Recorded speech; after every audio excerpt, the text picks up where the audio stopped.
Assalamualaikum warahmatullahi wabarakatuh. Bismillahirrahmanirrahim. Kita lanjutkan kajian kita dalam sesi Kristologi Qur'ani.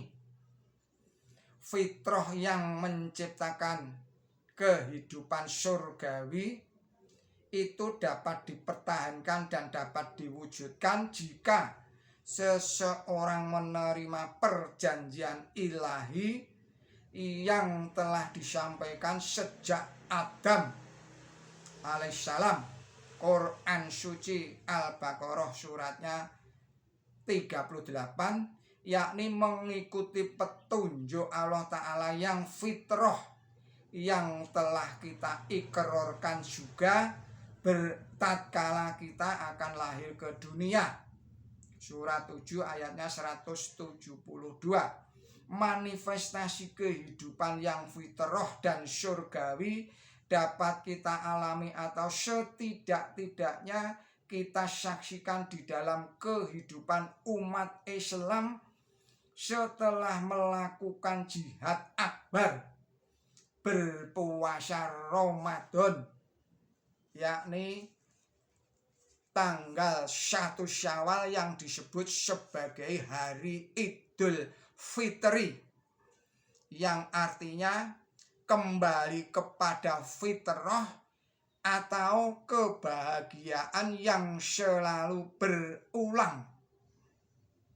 Pada saat itu pakaiannya bersih, makanannya lezat, minumannya nikmat, aromatik, wajahnya ceria, jiwanya bebas tanpa beban dan besar, senantiasa setiap saat meminta dan memberi maaf. Di dalam Injil pun ada lukisan kehidupan surgawi itu. Pada suatu saat Yesus Kristus ditanya oleh umatnya tentang siapakah yang terbesar di dalam kerajaan surga. Beliau tidak menjawab secara oral, tetapi memanggil seorang anak kecil, lalu menempatkannya di tengah-tengah mereka. Lalu beliau berkata, "Sesungguhnya jika kamu tidak bertobat dan menjadi seperti anak kecil ini, kamu tidak akan masuk ke dalam surga. Dialah yang terbesar di dalam kerajaan surga." Kitab Matius pasal 18 ayatnya 3 dan 4.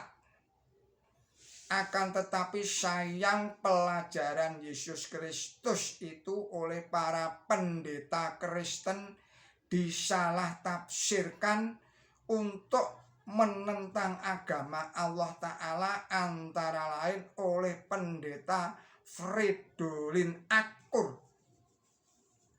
pengasuh renungan minggu harian umum Sinar Harapan, yang sekarang menjadi suara pembaharuan.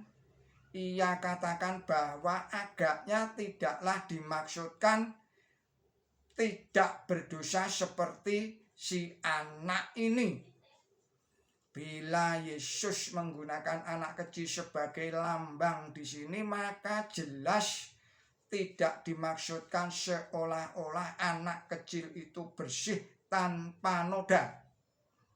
Karena semua tahu bahwa kepribadian anak kecil bukanlah terbuka, bukanlah tabula rasa, sesuatu yang belangko. Terdapat di dalam koran Sinar Harapan 10 Juli 1987. Penolakan ini didasarkan kepada doktrin Injil tentang Yesus yang menyatakan bahwa manusia lahir ke dunia telah membawa dosa yang diwariskan oleh Adam. Kitab Roma pasal 5 ayatnya 12. Karena dosa itu maka Paulus sendiri sebagai pendiri agama Kristen mengatakan bahwa semua orang yang berdosa, saya ulangi lagi, Paulus pendiri agama Kristen mengatakan bahwa semua orang berdosa, baik orang Yahudi maupun bukan orang Yahudi, seperti dikatakan di dalam Alkitab, tidak seorang pun baik, tidak ada seorang pun di seluruh dunia ini yang tidak berkesalahan. Tidak seorang pun benar-benar mengikuti jalan Allah atau dengan sungguh-sungguh ingin mengikutinya. Semua orang sudah murtad dan sesat. Dimanapun tidak ada orang yang selalu melakukan hal-hal yang benar, seorang pun tidak. Kitab Roma pasal 3 ayat 9 sampai dengan 12. Kehidupan surgawi menurut mereka bukan karena bertobat lalu berbuat menurut hukum syariat, melainkan karena karunia semata. Kitab Efesus pasal 2 ayat 13, lewat kematian Kristus. Kitab Roma pasal 5 ayatnya 8 sampai 11, secara terkutuk disalib.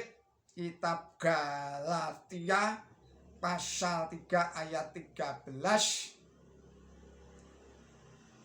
Menurut Paulus, dengan menjalankan hukum agama, tidak seorang pun bisa berbaik kembali dengan Allah.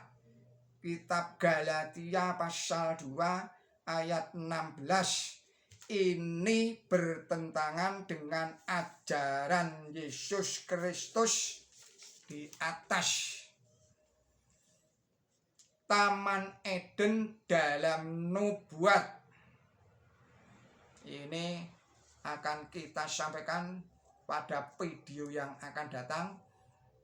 Untuk kali ini kita cukupkan kajian dari Kiai Haji Simon Aliasir. Billahi taufik wal hidayah. Wassalamualaikum warahmatullahi wabarakatuh.